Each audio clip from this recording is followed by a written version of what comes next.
하나님 아버지, 오늘 새벽에도 우리는 하나님을 향하여 목마름을 가진 자들로 우리가 목마르다고 고백하고 성령 충만하기를 사모하며 이곳에 모였습니다. 하나님, 저희가 함께 모여 주님 앞 간절히 사모하고 구하는 것은 오늘 하루도 주님의 은혜로 살되 성령 충만하여 살고 성령님과 교통하며 살 수 있기를 소망합니다.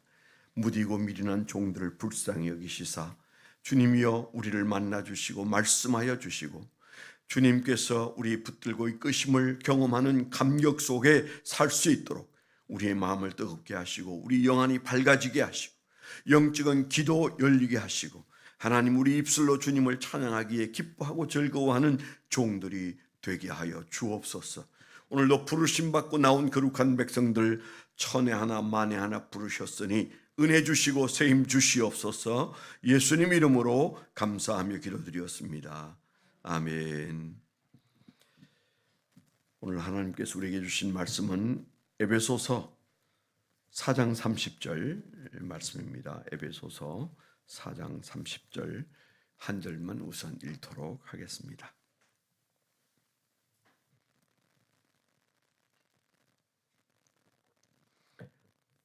신약성경 315페이지 에베소서 4장 30절 두 번 읽습니다. 시작. 하나님의 성령을 근심하게 하지 말라. 그 안에서 너희가 구원의 날까지 인치심을 받았느니라. 아멘. 다시 한번 시작. 하나님의 성령을 근심하게 하지 말라. 그 안에서 너희가 구원의 날까지 인치심을 받았느니라. 아멘. 오늘 말씀의 제목은 성령을 근심케 하지 말라, 그런 제목의 말씀입니다. 저도 꽤 오랫동안 예수를 믿었다는 생각이 듭니다. 참 부끄럽지만은 교회에서 태어나서 성장해서 지금까지 오면서 성령에 관한 교회의 이해, 그 변천사를 다 경험하지 않았겠습니까? 여러분도 마찬가지입니다. 여기 우리 중에는 그래도 가장 오랫동안 성령에 대한 교회의 이해가 어떻게 달라지고 있는지를 잘 그리고 길게 본 사람 중에 하나다, 그런 생각이 듭니다. 흔히 우리가 말하는 방언 현상, 방언 현상이 한국 교회에 두드러지게 나타난 때는 6.25 이후입니다. 그러니까 6.25 이전에 우리 기독교계에서 방언 현상은 보기가 좀 어려웠어요. 그리고 아주 이상한 것 대하듯이 되었습니다. 그런데 이제 6.25 이후에 용문산에서부터 성령 운동이, 물론 이제 그 전에 저 이북에서부터 평양에서부터 성령 운동이 일어났지만, 그래서 우리가 흔히 말하는 1907년에 성령 운동이 일어났다, 우리가 이렇게 말하지만 방언 현상은 사실 6.25 이후가 두드러지고 또 그 출발점이 가장 크게 두드러진 것이 용문산에서부터 나온몽 장로라는 사람에 의해서 일어났습니다. 참 그 한국 기독교계의 그 성령 운동의 궤적을 보면 목사님들에 의해서 일어난 것이라기보다는 장로님들에 의해서 일어났다고 말하는 것이 더 옳을 것 같습니다. 나온몽 장로 돌아가셨는데 이제 그분은 나중에 스스로 목사가 되시긴 하셨어요. 그런데 그분은 원래 장로 출신인데 용문산에서, 그 다음에 한강 백사장에서는 박태선 장로, 그분도 장로예요. 기적을 많이 최초에 초기에 행하기도 했습니다. 소위 말하는 전도관, 전도관이라고 하면 이제는 거의 이제 씨가 말라서 보이지도 않습니다. 가다 보면 종탑에 비둘기가 이렇게 월계수를 물고 있는 모습, 아마 여러분 과거에 보신 적이 있을 겁니다. 왕성할 때는 굉장했죠. 그 박대선 장로에 의해서 한강변에 텐트를 치고 성령 운동을 일으켰던 것. 그다음에 문선명, 그분도 죽었습니다. 그분도 사실 목회자가 아니죠. 문선명, 이제 이분은 뭐 장로도 아닙니다. 평신도인데 이분이 이제 여러 예언도 하고 또 여러 가지 그 꿈도 꾸고 그러면서 그분 주변에 사람들이 몰렸지 않습니까? 그 외에도 뭐 몇 분의 대단한 그런 성령 운동하는 분들이 계셨지만은 대체로 신학적 배경이 없는 사람들이 성령이 역사하셔서 아마 그게 순수하기 때문에 그분들에게 나타났을 가능성이 높다. 방언도 그런 거거든요. 방언도 순수한 사람들에게 먼저 나타나는 것 맞습니다. 그래서 우리 한국에도 목회자의 약 80에서 90%의 목사님은 방언을 못한다. 뭐 그런 말을 하잖아요. 한경직 목사님으로부터 시작해가지고 옥하는 목사님에 이르기까지 뭐 이제 한국교계 목사님들의 80 내지 90%는 방언을 못한다는 얘기를 합니다.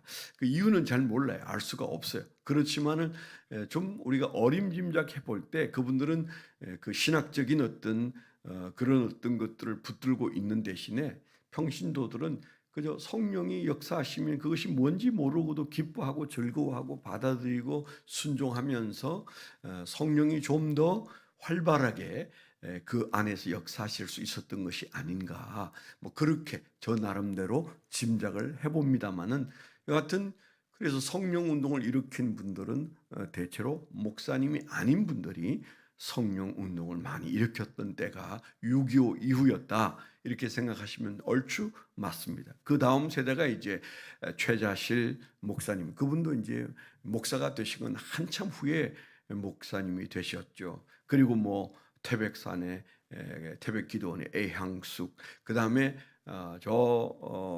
그 김일성 성일교가 있는 거기 어딘가요? 거기에서 전진수도원, 전진수도사, 뭐 감리교인데 뭐 이런 분들이 역사하고, 그 다음에 갑자기 그분 이름이 생각 안 나는데 아주 신유 은사를 많이 행했던, 나중에 이제 그 레코트 회사도 차렸던 그 여성분이 한 분 계시죠. 이제 그런 분들이 이제 주로 성령의 역사를 행하는 사람들이었습니다. 그런데 이제 그런 이후에도 저는 가만 지켜봤을 때 그런 성령의 역사가 조금 왜곡된 때가 계속 있었다. 그래서 우리가 이 시대를 성령 시대라고 말하는데, 성령 시대라고 말하면서 동시에 같이 하는 얘기가 뭡니까? 교회 시대라고 말합니다. 그런데 아이러니하게도 교회관도 참 약하고 그 다음에 성령에 대한 이해도 굉장히 약하죠. 그래서 제가 어렸을 때는 성령은 파워라고 생각했습니다. 부흥 강사들도 부흥회할 때 성령 받아라고 막 이렇게 던져줬잖아요. 그러면 이쪽을 던지면 여기 사람들이 막 열광하고 저쪽으로 던지면 저기서 열광하고, 제가 유치부 때부터 부흥회를 참석하면 대부분의 부흥 강사들은 성령을 받으라고 하는데 던져주어요. 그래서 성령을 모시라 그런 말을 하는 사람은 없었고 받으라고만 했습니다. 그 뭔가 주고 받는 것이구나, 던져주면 받으면 되는구나, 그 은연중에 그런 제스처 때문에 그렇게 생각했는데, 나중에 이제 좀 눈을 뜨고 보니까 조금은 좀 어설펐거나 좀 문제가 있었다, 그런 생각을 많이 합니다. 오늘 말씀을 보니까 뭐라고 그러지? 받으라가 아니에요. 물론 성령을 받으란 말씀이 있으세요. 있는데 오늘 말씀은 하나님의 성령을 근심하게 하지 말라, 그렇게 말씀하셨어요. 뉘앙스가 어떻습니까? 우리에게 무엇으로 다가옵니까? 어떤 파워로 다가오는 것이 아니라 인격으로 다가온다. 이 차이, 이게 좀 우리가 좀 부족했던 것들이다, 그런 이해를 하시면 좋아요. 그러니까 에베소서에서 성령님을 말할 때는 우리에게 인격으로 다가오고 있습니다. 파워, 어떤 능력으로 다가오고 어떤 우리 기적으로 다가오고 신비로 다가오는 것이 아니라 인격으로 다가온다. 그런데 우리는 지난 수십 년 동안 이 성령님을 생각할 때 어떤 신비적 체험에다가 기반을 두고, 또 어떤 능력에다가 기반을 두고, 어떤 치료에다가 기반을 두고 말하기 때문에 조금은 우리가 그런 어떤 것들을 좀 가지고 싶다, 성령의 능력을 가지고 싶다, 그 나쁜 것도 아니고 참 좋은 건데, 그런데 성령님을 우리가 별로 내세우지 않고 그분의 능력만을 취하려고 하는 이런 형태를 취했다면 성령님을 소외했을 수 있다, 소외시켰을 수 있다, 이런 걱정을 하지 않을 수가 없는 거죠. 그래서 오늘 말씀을 주님께서 우리에게 주신 이유 중에 하나는 성령님은 완벽한 인격체인데, 그런데 우리는 하나님 아버지 좋아요.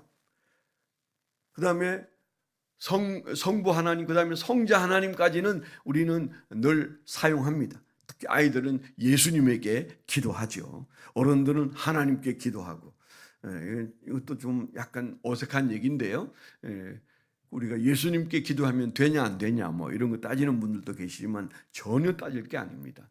심지어는 성령님께 기도하는 사람들도 세계 도처에 아주 많습니다.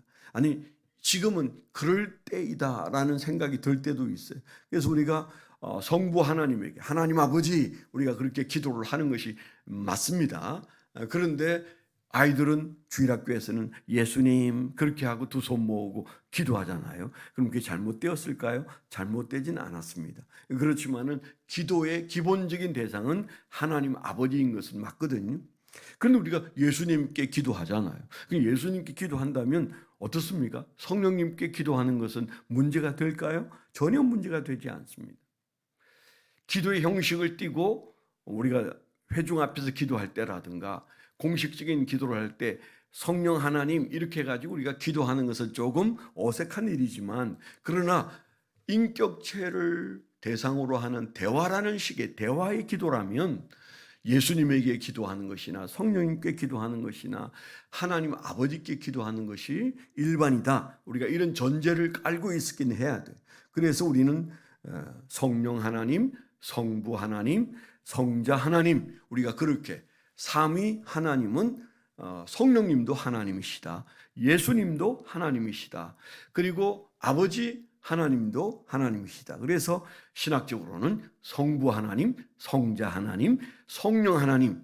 그런데 여러분 일상생활할 때는 어떻게 생각하십니까? 성부 하나님도 잘 수납이 되고 성자 하나님도 수납이 되는데 성령 하나님, 그러면 어쩐지 좀 여러분들이 활용도도 떨어지고 느낌도 좀 다르고 그렇습니다. 그것은 가르침의 결과이지, 우리가 이 삼위 하나님을 우리가 존중하고 사랑하고 높여드리고 찬양하고 하는 데 있어서 조금도 우리가 어떤 그 차이를 둔다거나 서열을 둔다거나 그 다음에 뭐 거기에 이런저런 어떤 것들을 두고 생각해서는 안 되는 부분인데, 은연중에 우리는 그렇게 해왔다. 오늘 말씀을 우리가 함께 생각하는 첫째 강조점은 성령은 인격체이시다. 성령님을 인격체로 여기고 성령님과 대화합니다. 우리가 이 시대를 성령 시대라고 말하는데 더 정확한 얘기는 성령이 우리 가운데 계시고 우리 안에 계십니다. 그러면 우리가 누구하고 대화를 해야 될까요? 하나님의 우편에 계신 예수님과 대화하는 건 맞고요. 하나님과 대화하는 건 맞는데, 그런데 정말 대화라는 용어를 사용한다면 우리가 그 삼위 인격체 중에 성령님과 대화하는 게 맞습니다. 그래서 성령을 우리에게 선물로 보내주셨다고 예수님께서 말씀하시고, 그리고 우리가 성령을 통하여 신앙생활을 하도록 예수님께서 우리에게 촉구하셨던 것이죠. 그래서 성령을 근심하게 하지 말라. 성령님이 근심하다는 말은 무슨 말입니까? 성령님이 인격체로서 우리와 똑같은 지정의를 가지고 계시다는 말이에요. 여기 이 근심한다는 말을 리페어라고 하는 말로 우리가 성경에 헬라어에 있는데, 이 리페어라는 말은 고통을 가하다, 그런 뜻입니다. 성령에게 고통을 주지 마라. 우리가 살았느냐 죽었느냐를 물으려면 꼬집어 보면 압니다. 그렇죠? 꿈인가 생신가 물으려고 해도 꼬집어 보면 압니다. 고통을 가하면 반응이 오게 돼 있어요. 성령님이 나와 함께 계신지 안 계신지 우리가 고통을 드리면 그 성령님의 고통을 느낄 수 있어야 되고 들을 수 있어야 되고, 그리고 우리가 그 성령님의 고통에 대해서 공감할 수 있어야 돼. 그래서 적어도 인격체다라고 말할 때, 근심한다고 말했을 때 리페어라는 말은 고통을 가하다. 성령님에게 제발 너 고통을 가하지 마, 성령을 고통스럽게 하지 마, 그런 말인데 그 안에는 세 가지 뜻이 있어요. 하나는 슬프게 하다, 그런 뜻이 있어요. 성령을 고통 주는 것 중에 하나는 슬프게 하는 겁니다. 이건 너무너무 인격적인 얘기잖아요. 성령을 눈물 나게 하지 마. 성령을 안타깝게 하지 마. 그런 말이 슬프게 하다. 두 번째는 성령을 마음 아프게 하지 말라. 이것은 제가 지어낸 말이 아니고 우리가 헬라어 사전에 보면 리페오가 그렇게 나오고 있어요. 슬프게 하다, 마음 아프게 하다. 세 번째는 화나게 하다. 화나게 하다. 점점 도가 지나치면 처음에는 슬프게 해서 고통스럽고 그 다음에는 아프게 해서 마음 아프게 해서 고통스럽다가 나중에는 뭐예요? 우리가 화나게 해서 성령님을 고통을 준다. 그런 얘기잖아요. 잘 기억하십시오. 우리가 자칫하면 내 주에 계신 성령님을 고통스럽게 하는데 슬프게도 하고 마음 아프게도 해드리고 그 다음에 성령을 화나게도 하는데 이게 성령과의 사귐의 단계 1단계에서 일어나는 문제들이에요. 이 1단계를 잘 다스려야 돼요. 오늘 하루를 시작했을 때 우리가 지나간 날은 좀 잊어버리고 오늘 우리가 하루를 살 때 내가 성령님과 함께 하루를 시작하는데 내가 성령님을 근심시켜서는 안 되겠다.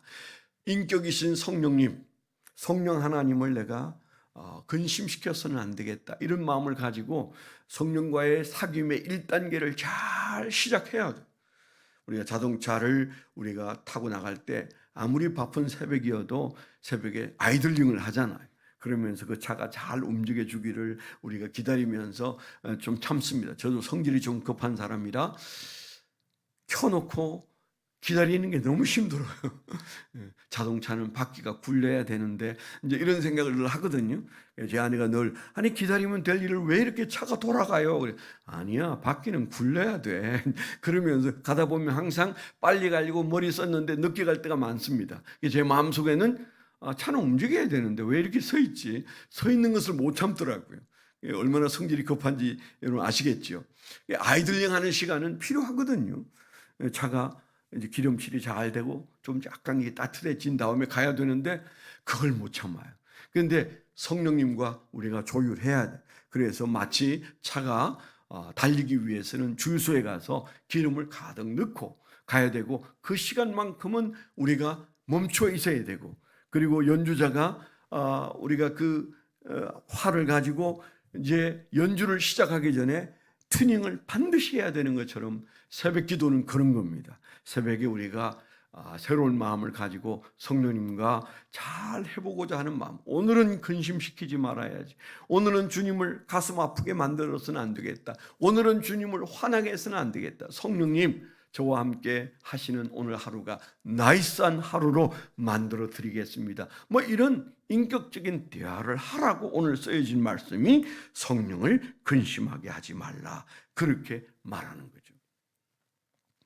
그래서 우리가 사귐의 1단계라고 보시면 좋아요. 성령과의 사귐의 1단계. 근심시켜서는 안 된다. 언제 어떻게 근심하실까요? 우리가 좋은 사람들과 부부 사이도 부모 자식 사이도 또 친한 교회 사이도 근심이 찾아오는 대표적인 케이스가 있다면 첫째는 뭐예요? 그를 따돌릴 때입니다. 따돌릴 때. 특별히 현대인은 그 따돌림을 당하는 굉장히 힘들어해요. 아이들도 학교에서 병이 나는 가장 큰 이유는 따돌림을 당하는 겁니다. 자기들끼리 쑥덕쑥덕하고 그리고 도외시하면 그게 뺨 한 대 맞는 것처럼 힘든 거예요. 여러분, 우리가 어떻게 성령님을 따돌립니까, 목사님? 그럴 마음 없습니다. 예, 저도 그렇고 여러분도 그렇습니다. 그렇지만은 우리가 그런 의도가 아니어도 그분과의 사귐을 노력하고 신경 쓰지 않으면 따돌린다니까요. 성령을 도외시하면 따돌리는 거라고요. 여기서부터 출발하는 겁니다. 사귐의 고장이 나는 어쩌면 첫 단계는 따돌리는 겁니다. 아유, 내가 따돌렸다니.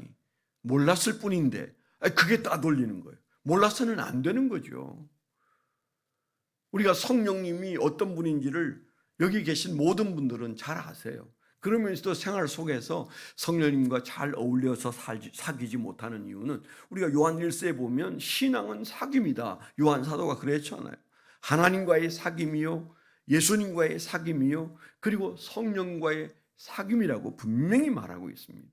그 사귐 안에 공동체가 들어가는 것이죠. 그랬을 때 자칫하면 따돌리는 결과를 낳을 수 있다. 나는 성령님을 따돌리는 일은 없는가? 아차 싶을 때는 여러분 성령님께 호소하셔야 죄송합니다 성령님. 제가 성령님을 머쓱하게 만들었던 것 같습니다. 이럴 때 성령님은 따돌림을 당하지는 않았을까요? 그런 거예요. 두 번째는 원치 않는 행동을 할 때 사귐에 금이 가는 겁니다. 첫째는 따돌린다. 두 번째는 내가 친하다고 여기는 그 사람이 뭘 원하는지를 아는데 그런데 그가 원치 않는 일을 했을 때 틀림없이 사귐의 균열이 오는 거예요. 그리고 근심이 생기게 되어 있습니다. 그렇죠. 우리가 가까운 부부 사이도 그렇습니다.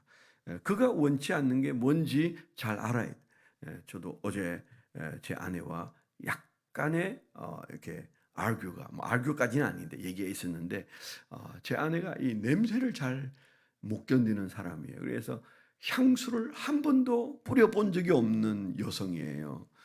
그 향수는 맡으라고 있고 뭐 향수를 안 사니까 다행인데 향수든 뭐든 여튼 냄새를 그런 좋은 냄새를 역하게 여기는 저는 좋은 냄새는 좋은 거야.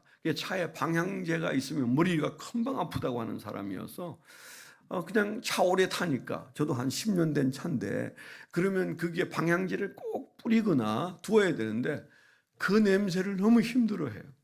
그래서 제가 이제 새벽기도 나오려면은 머리가 막 이렇게 흩날리니까 스프레이를 뿌리고 오는데 내 아내는 그 냄새 때문에 아침부터 머리가 아프대요. 그래서 도대체 좋으라고 뿌리고 그게 향수 넣어서 맡으면 기분 좋아라고 하는데 왜 기분이 나쁘냐?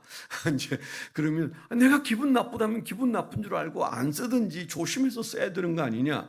그게 왜 기분 나쁘냐? 둘이서 이제 주고받고 한 얘기야 그런 얘기. 좀 이해하기는 어렵지만 기분 나쁜 사람에게 이해해 달라는 얘기를 제가 기분 나쁘면 안 된다. 그럼 내가 기분 나쁘면 안 된다고 말하면 내 아내가 하루아침에 기분 나쁜 그 냄새 때문에 기분이 안 좋은데 머리가 아픈데 좋아질까요? 그건 아닌 거죠.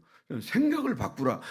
그리고 말하고 보니까 제가 어리석었어요. 그 생각을 70년 사는 사람이 생각을 바꾸라면 바꿔질 일이 아닌 거죠. 그러니까 성령이 원치 않는 행동을 우리가 할 때 사귐에 금이 가고 근심을 준다는 것을 꼭 기억하세요. 그럼 뭐예요? 우리가 잘 모른다면 물어야지. 성령님, 제가 어떤 행동이 마음에 안 드셔요? 원치 않는 행동 제가 정말 일도 하고 싶지 않습니다.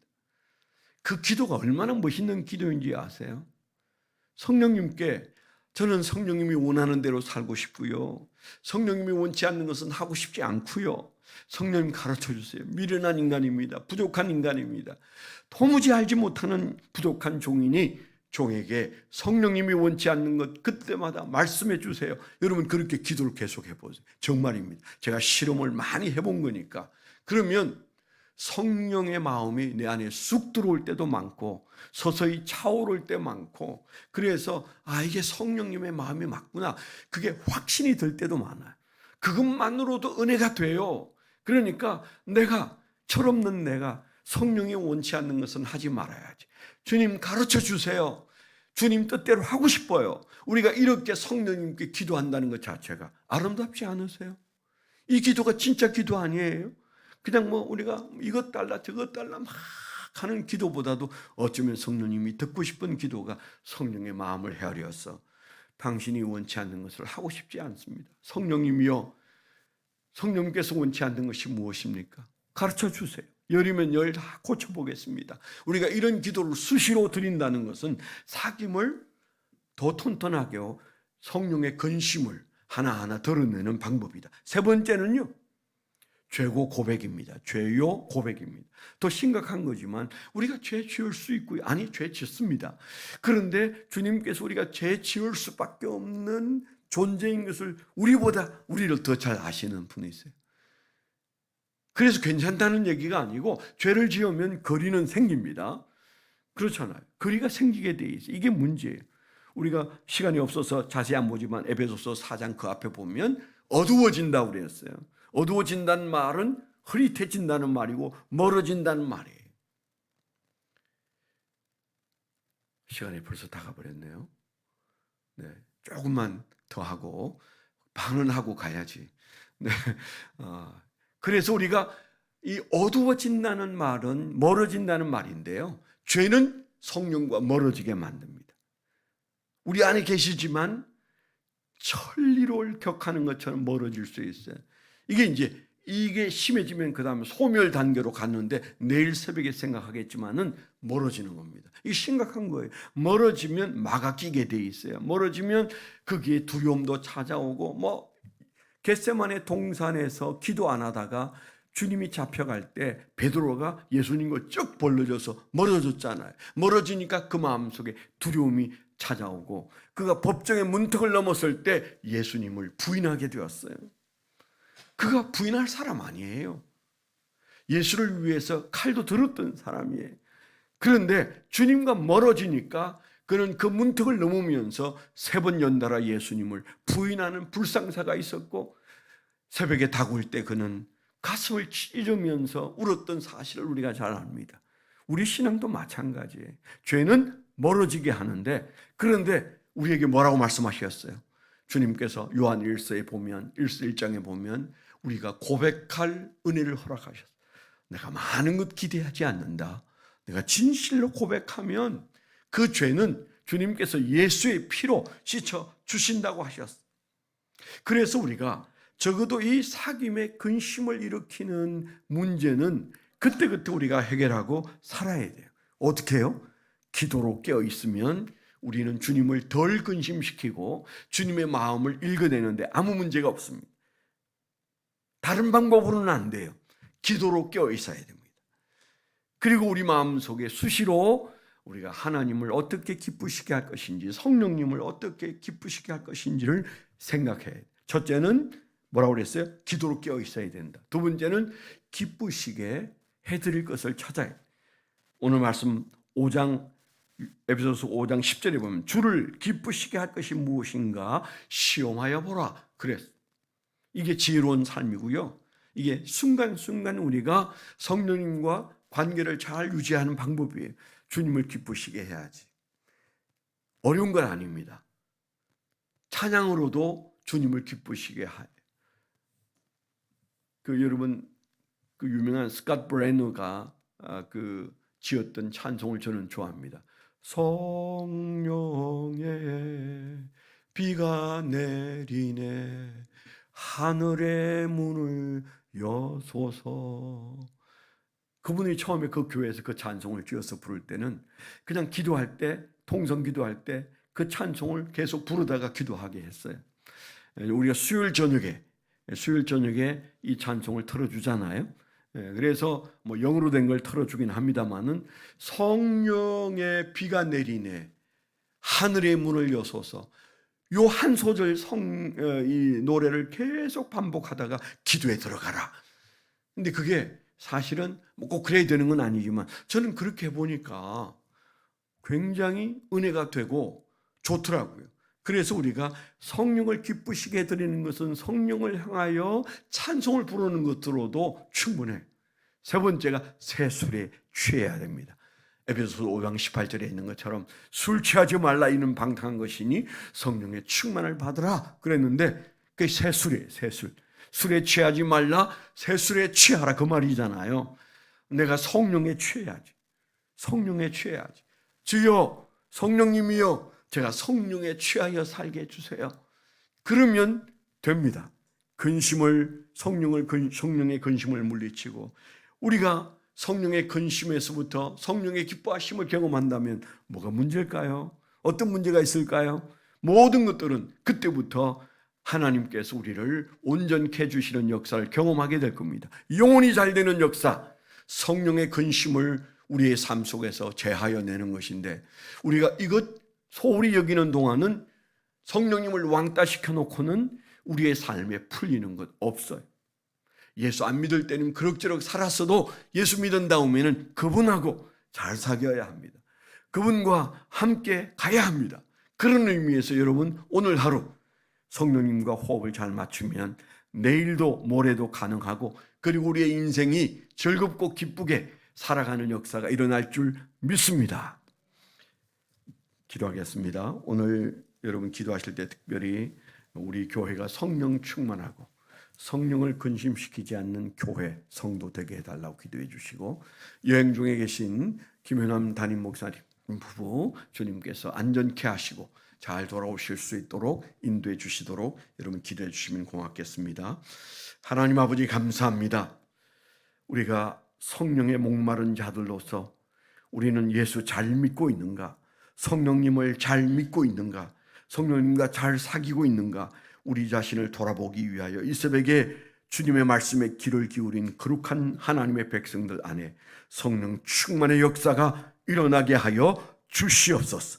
이제는 우리 주 예수 그리스도의 은혜와 아버지 하나님의 극진하신 사랑과 성령님의 내주 동행하시며 감화 감동하심이 하나님을 사랑하는 거룩한 백성들의 생애 위에 지금부터 영원토록 함께하여 주시옵기만을 간절히 축원하옵나이다.